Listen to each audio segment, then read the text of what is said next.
Um, Welcome to my short workshop about biggest mistakes brokerage make.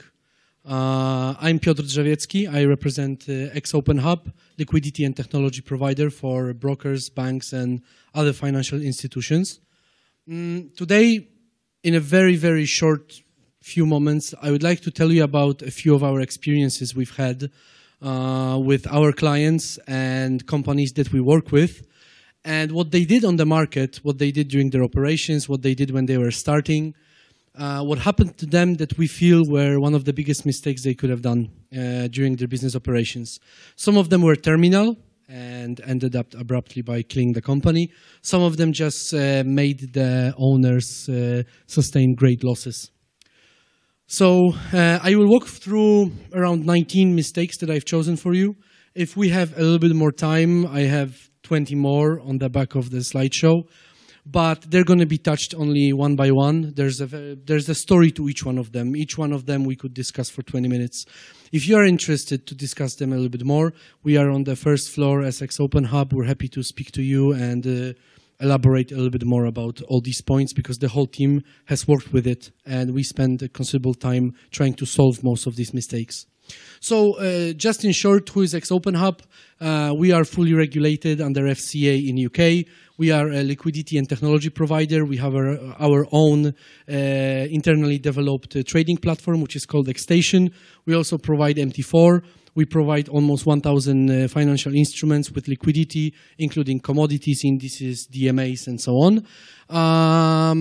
We provide our services to banks, small, medium brokerages, and also startups from around the world.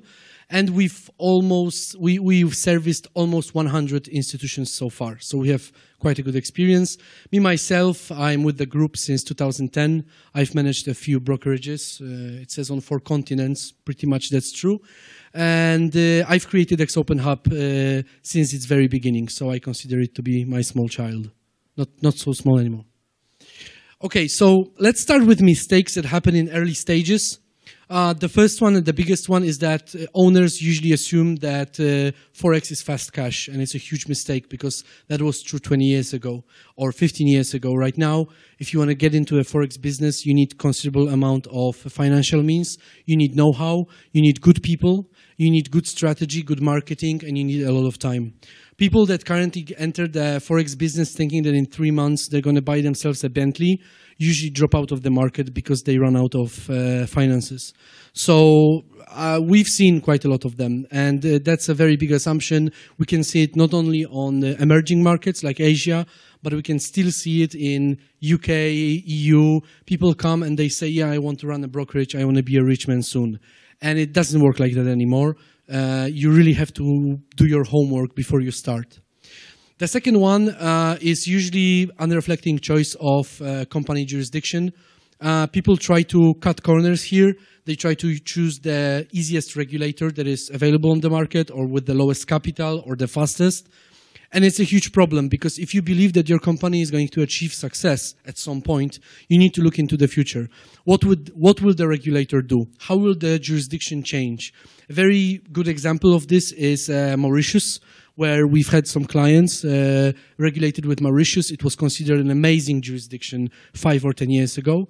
But 5 years ago, the regulator said that, it's a great jurisdiction for Forex, but we want to follow UK. We want to follow UK AMLs, follow UK regulations.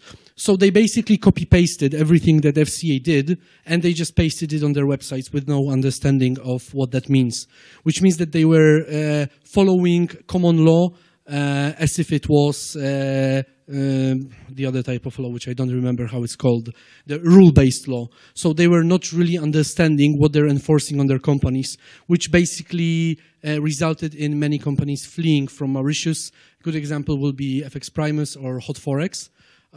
These are not our clients, but we've been observing that. And it's very important that you do your homework about the jurisdiction you're coming to. Because if you choose something that is easy and you achieve success in 3 years, you might have to switch. And switching a jurisdiction is $1 million operation.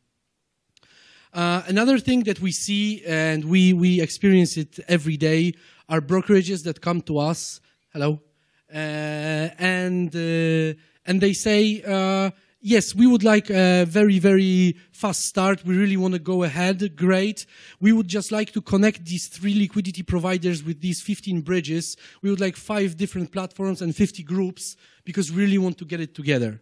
And we say, guys, start with something that works and that is quite simple, because if you connect 5 companies all together, if something screws up, if something doesn't work, you will never know who actually is to blame.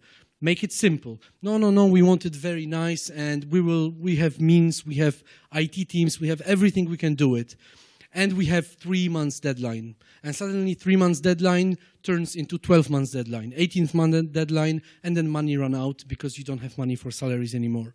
So it's a huge problem, and it's really, really important to look at products like Google, like Apple. Their products are based on one button or one window where you just put a query. They're not based on 15 types of different services. They're based on one simple thing, and it's very good to follow this trend.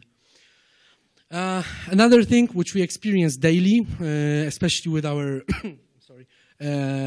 account managers, is understanding our products. It's a different story to buy a good product. We believe we serve good products to our customers, but it's a different story to understand what you're actually buying.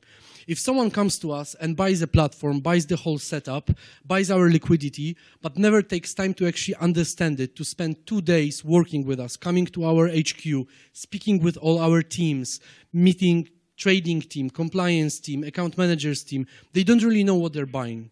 So after 2 months of operations, they call us and say, but why does it, I don't know, why isn't it blue and green? And we're like, it was white and red from the start. Why didn't you look at the manual? Why didn't you ask us at the start? So if you buy anything, and I'm not talking only about XOpenHub, anything from your providers, spend your own time as a CEO, owner, whoever you are, spend your time learning the product as if you were the operating officer working it on a day-to-day basis. Because if you don't do it, your team will never take time to do it because they will know you don't care, so why would they? Another set of mistakes is strategic and operational. The first one that I've seen many brokerages fall, and massively, is wrong management and no controls in place. What this means is that we have an owner, a founder, good money. He wants a Forex business. He knows how to do it. He hires a guy that he believes is a great manager, taken from another company, from an industry, and he tells him, listen, I'm going to give you $5 million, do it. And then he goes on an island, having fun. And one year later, he calls us and he asks why there is no turnover on his platform. We're like, we don't know. I mean, it's you managing the business. No, no, no, it's my guy. He's great. So how do you control him? And the problem is that we don't know why, but among the brokerages, we see a huge level of trust in senior management that is not controlled by KPIs, by looking what the person is doing.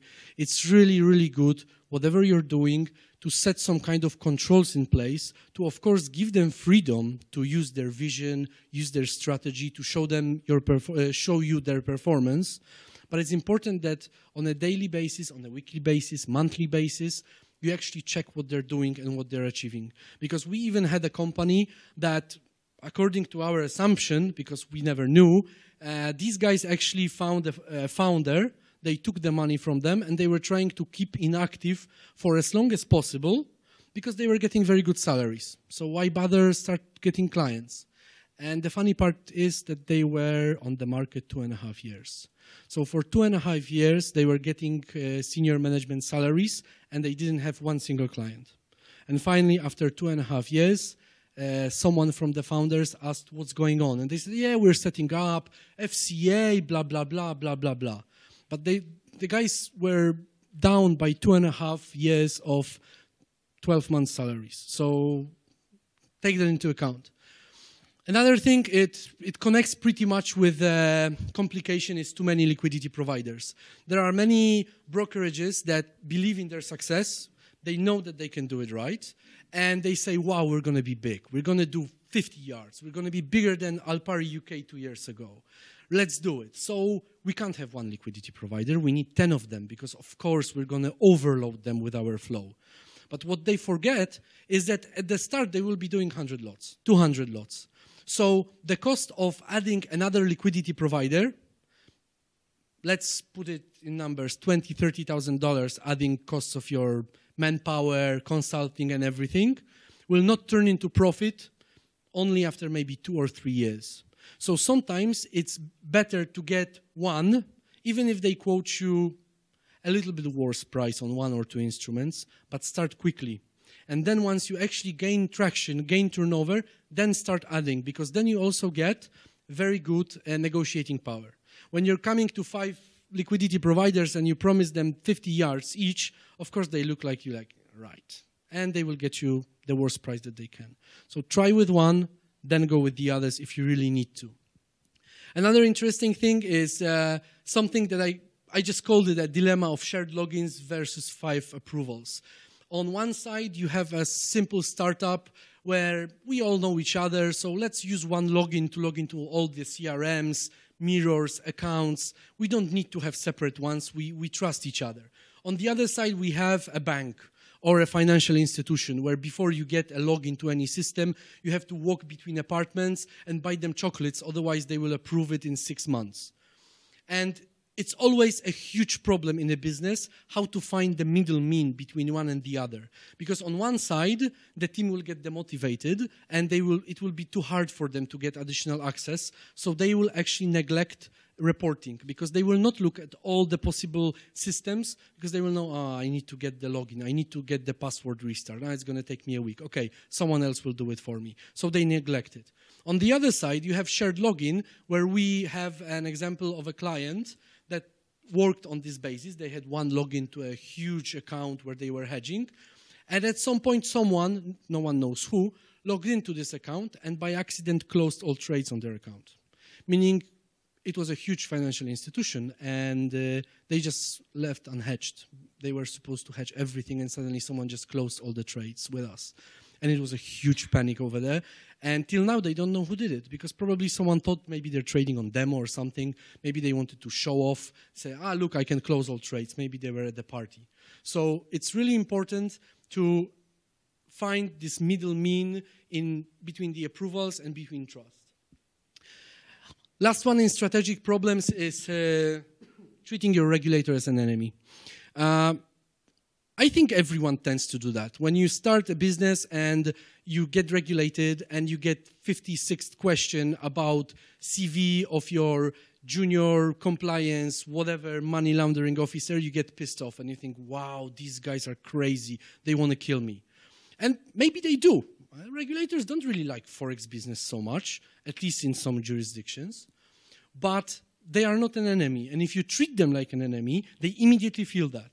You need a good relation with them. You need to be open with these guys. If you try to work against them, these guys will notice that very, very quickly. And once they notice that, the amount of controls you're going to get on your place is much higher than it is probably right now.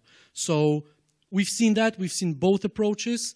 And I can really say you don't have to treat them as a friend. You don't go to them crying that your client didn't pay you money because, of course, it brings trouble on your head again. But treat them as a partner that you have to give a little bit of trust. Another one is a few problems with service providers. One thing, when you're choosing a service provider, liquidity provider, whatever, is the problem between initial costs and success fee. I call it success fee. The difference is that you will see many service providers that don't charge you anything at the start of the business. But when you look long term, and if you assume that you're achieving success, you can find yourself sharing with them 50% of your profits. While on the other side, you will see a company that will take upfront quite a big amount of money, let's say, I don't know, $20,000, $10, $50, depending on the service you're buying. But when you look long term, when you're going into 2,000 lots, 3,000 lots, 5 yards, suddenly it becomes 5% of your profits that you're sharing with this service provider. So it's very important to calculate it, and it's also a great way to look at how management believes in success of the company. Because if they are choosing the cheapest option at the start, it means they don't really put a lot of trust on the success that they're going to be later. They're afraid of the consequences that they will have to pay up front and nothing will come out of it. If they are ready to pay up front something, it means that they are ready to take the risk. But from the perspective of business profitability, it's extremely important to look at it. If you're planning a small operation, you're a small guy, you just want one Bentley, and you want to go home or live on an island, you don't want millions, just $200,000, maybe it's a great idea. If you're looking at starting a global operation, if you're looking at something that will go worldwide, it's extremely important that I would advise, of course, it's up to you, I would advise that you choose someone that will not take a big chunk of your profits later. Another problem we have is companies that have one banking solution and one credit card provider. For many businesses, getting finally the bank account and getting the credit card solution is a great success, celebrated within teams, everyone going drinking, finally we did it, we can go live. And suddenly 6 months later, when the business is going great, you get a termination letter. Hello, it was good to talk to you, but you're not sending us $10 million, you're just sending us one, we don't care about you anymore, please go away. And suddenly you find yourself with a ready database of customers that are ready to trade with you, but you're done, because you will not find a bank within 3 months that will settle a good relationship with you, because they need to get to know you, do the full KYC, check your operations, check your AML procedures. That's why I believe it's very important to have at least 2 bank accounts, 2 separate banking solutions. So if you get termination from one, and it doesn't mean that you're a bad business, you can be a very big business and they will still terminate you because a CEO changed and they decide, okay, we're not going to service FX companies anymore. And same thing is with the credit card solutions. Have at least 2 always, and have the 3rd one ready to apply. And the last one here is preparation of professional documentation. That's actually a very big mistake that brokers do when they start. First, they think of a bank they want to apply to. Then they get to a guy that will actually introduce them to the bank. They go on a meeting. These guys say, okay, prepare us a business plan, procedures, and so on. And then someone sits and looks at the most junior guy in the office because no one wants to do it. Like, you write it.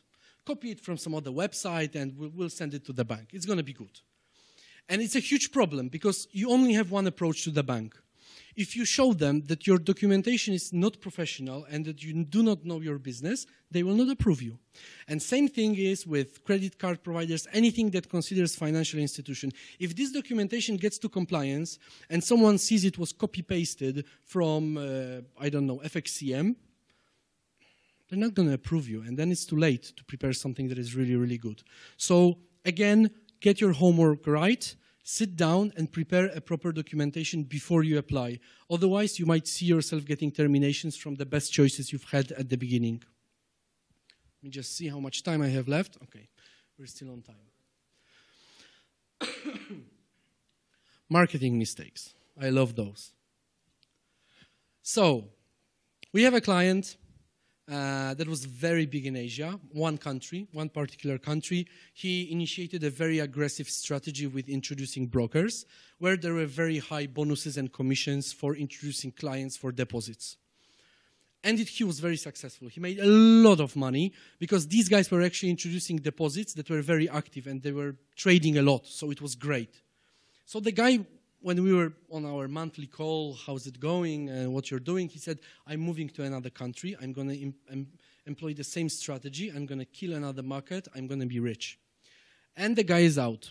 He doesn't exist anymore. And the reason is that he didn't check whether what he's attacking, a country that is bordering with the country that he was at, do they have the same characteristics of clients? Do they have the same characteristics of working with IBs?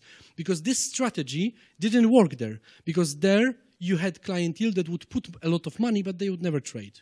So he was paying a lot of money in bonuses to the IBs for the deposits that were there, but he didn't do the homework right. He didn't put terms and conditions. For example, that he will pay the commission once the client makes some kind of trades. He thought it's going to be a huge success. And he basically ran out of money over there. So if you have one good strategy on your market, you want to move to another market, do a small check, do a test version of what you're going to do before you spend half of your money going to that place. Another thing that we see, I'm not sure if it's a huge mistake, because it's good to follow companies that achieved success. It's great when you look at someone that suddenly went up, they doubled their turnover within 6 months because they employed some kind of new marketing strategy. Great, let's do it. Let's do it on our market. The thing that people usually do not consider is that this happened 1 year ago. This happened 2 years ago. Or they started this process 3 years ago because they had to develop their own platform or whatever. So let's take our case. Let's say that XOpenHub becomes the biggest platform on earth. No one else uses anything else. Let's say in 2 years. And in 2 years, someone sees, wow, these guys created a trading platform and they made a lot of money. Let's do it ourselves. But what they don't take into account is that it took us 4 years to create this trading platform before we even released it to someone. We had to hire hundreds of developers. We had to spend loads of money, a lot of satisfaction surveys and all these things to make sure that it actually works. So when they enter the market, plus when they develop the market, they are 10 years late. So they will never achieve success. Of course, it's put to the extreme. But take into consideration, sometimes it's better to look at newest trends in other industries and follow them in your business than actually to follow your competition that achieved success 1 year ago. One more thing, it's a small thing. Brokerages tend to like add-ons to their brokerages. Let's take live trading, where you can put your own sales team and they will trade live and clients can come to the office and see what they actually do, or they can log in online and also check it. All these super activities, super add-ons that you do outside of your main focus can be very risky, and you have to really look into what you're getting into. A good example is live trading. Again, that's why I put it at the start, where for one of the brokerages we know, it went very well. The clients were very interested. They were looking at it. They were following it online until something moved on the market and the guy lost a lot of money. So for a brokerage, losing $50,000 is not a problem. But suddenly everyone on the forums were laughing at these guys that they can't even trade themselves. So why would these clients trade with this brokerage? So it's important that if you are moving outside of your core activity, which might be, I don't know what, social trading, retail trading, institutional business, if you're putting something aside to it just to show off, to show to your clients how cool you are, take into account all the consequences that can happen afterwards. A huge problem that I really, really urge you to look at is language mistakes. It's all funny because we all professionals, and how would we release something to the public that has language mistakes? And then I go online and my cookies catch me, so they try to kill me with Forex ads. And I see, I'm Polish, and I see international brokerages, worldwide groups, talking to me in a language that maybe my grandpa speaks, or a robot would speak to me. So they wouldn't even go through this test whether you're a robot or a person, because the language is so mechanical. It wasn't checked by the native. So if you are translating anything, please do your homework. Hire someone who actually knows this language and tells you this is correct, but it doesn't look right. Because if I am looking at an ad that looks very professional, very nice, but they make a language mistake, I mean, come on, please. If they can't even do this, why would I even sign up for that? They will not be able to speak to me. Probably their sales can't even speak Polish. So this reflects any language you're targeting. Really do it. If you can, put it through your clients. Get your platform or whatever you have, and if you translated it to another language, choose 10 clients, tell them you're going to pay them additional money or give them iPhones if they find at least 20 mistakes, and make them look for it. Make someone else do the job for you, but make sure that you're releasing something that doesn't have language mistakes, because it looks awful. And the last and biggest marketing mistake that I know is advertising with cars, girls, and luxury. So yachts, golf, gold, Bentleys, and all this great stuff. It's very catchy. It's very catchy, especially on emerging markets. It's very catchy. It really gets to the client, and they really come to you at the start. The problem is, and you can see it on markets in EU, on the older markets that have already developed, is that suddenly the word Forex is dead. Because right now, if a salesperson calls a standard guy living in some kind of a small town, says, "Hi, I'm John, I would like to talk to you about Forex." The guy's like, "No, you know what, no, Forex, no, I'm not interested. I know you guys promise mountains of gold. It's not reasonable." So currently, if you look at trends, for example, I can see it within Polish industry, we are moving away from the name Forex. We are actually talking brokerage, financial institution, trading, whatever that is. We're trying not to use Forex too much because this word was so overused by people that are actually putting Forex next to these Bentleys and all these golden mountains that it suddenly looks bad. It looks like those loan sharks that are promising you cheap loans within 5 minutes and you can buy a new fridge. So make sure that what you are doing with your marketing of your company, you can handle 5 years later when you have to speak to your client base again, and will they treat you seriously? Or are you willing just to burn your clients as soon as possible and leave the market? But if you're planning to stay on the market for longer, I would advise move from this, go into something else. Teaching, visions, emotions, I don't know, but something that is not cheap. And I believe this is a little bit cheap way of marketing stuff. Last one, I believe. So, yeah, spot on. Sales, recruitment. Something that we spend some time on, but we don't check what they do later. And it's a great example where you have a company that has very good reputation, good marketing, on the proper level, no clients cheating, no cheap marketing, and so on. Then you hire a sales guy that wants to boost his profits, and he gets on the call with the client and says, "I can make you make 100% weekly." And you're done. Your whole marketing, your whole spend, your millions of dollars is gone because this client will go to the forum and he will say he was promised this. And the sales guy will say, "I just wanted to sell."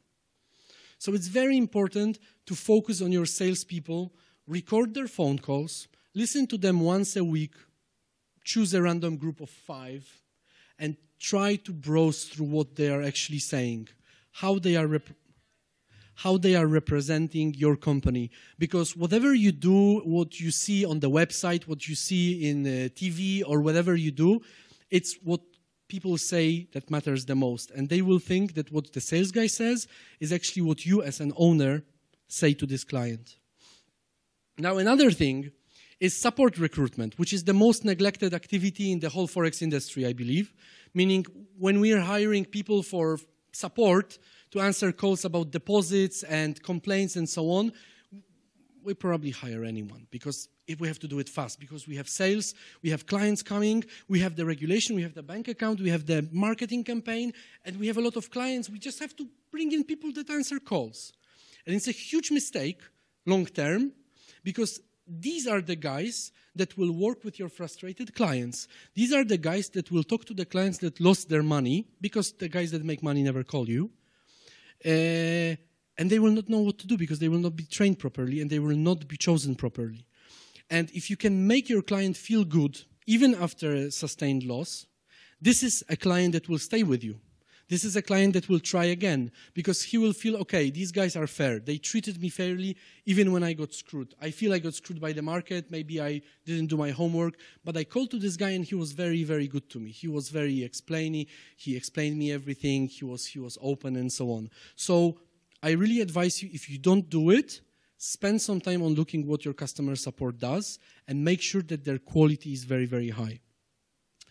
And the last one might not be a mistake for everyone, but I also see as much as setups get to be very complicated, we also have brokerages that have 50 types of offers. So when you go on their website and you want to check the account conditions, you suddenly have mini account, mini max account, mini super account, maxi account, pro super account.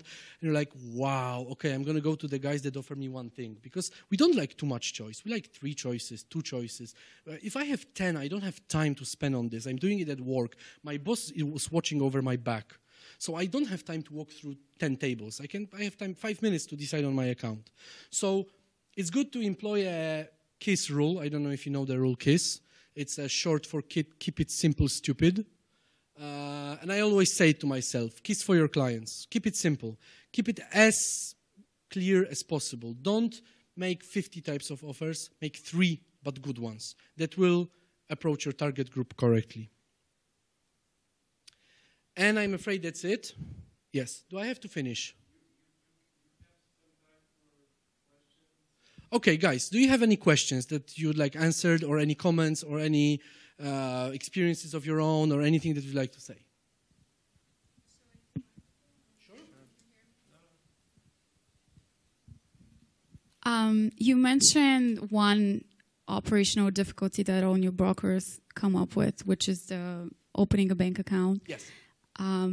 Right now, if I was starting a brokerage, what would you recommend? Where should I go? Is there a jurisdiction or a country that is a little bit more friendly to this type of businesses? Because with some of my clients, I've seen this over and over again. We spend like over a year just opening one bank account.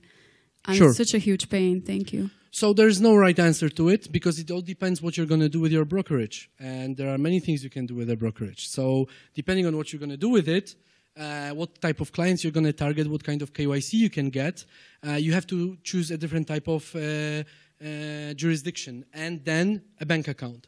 From the jurisdiction point of view, you can start with Seychelles, which is not the best choice, I would say, but it's the simplest. You can go through Belize, which recently went off the blacklists, and you can get regulated there pretty cheap, $100,000 deposit. You can go into Cyprus, Malta, and move up, up, up, and up. If it's about bank accounts, the most important thing is to get a proper introducer. Because usually when you approach a bank, they will say no. So I have this with one of my clients. I go to a bank and I say, you know what, we have this brokerage house. The guy's already like, and it's in Belize. And I was like, okay, thank you, bye. And then I talk to my friend. He said, yeah, I know a guy in this bank. Let us call him. And we call another guy, and my friend speaks, and he says, listen, these guys are from Belize and they're a brokerage, so I know you're just frowning right now and you hate me, but they're really good. And they really got the things right. They're AML, they have proper AMLs, they have proper procedures. I can really tell you these guys are good. They will not make any mess in your books. And I said, okay, so give me the business plan, we'll make a meeting. They have to come, we'll talk. So I can't give you a bank name or anything because it doesn't work like this. You have to find introducers who you will pay, and they will introduce you properly. Does that answer your question? A little bit. Yeah, you would probably expect a better answer. Okay, guys, anything else that I can answer? All right, I have a few more points. If you're willing to discuss, we're at our stand, first floor. You can also check our products over there. In the meantime, I would really ask you to join our contest. You can win an Apple Watch, a Montblanc pen, Montblanc cufflinks, so a few nice things. Faye, could you just hand these out? This is our mobile application, XMobile. You can find it on the App Store. You can use a QR code that is on the business card. There is a login and password there. Just log in there, make a few trades. Around 5 to 6 p.m., we're going to see who makes the biggest amount of money, and the one with the login wins and gets to choose the prizes. So please, guys, log in. It will be great if you can just see our product as well. It's important for us. You don't have to give us any details there, any phone numbers. We're not going to spam you with anything. Just trade and have fun. Thank you very much for your attention. Have a good day.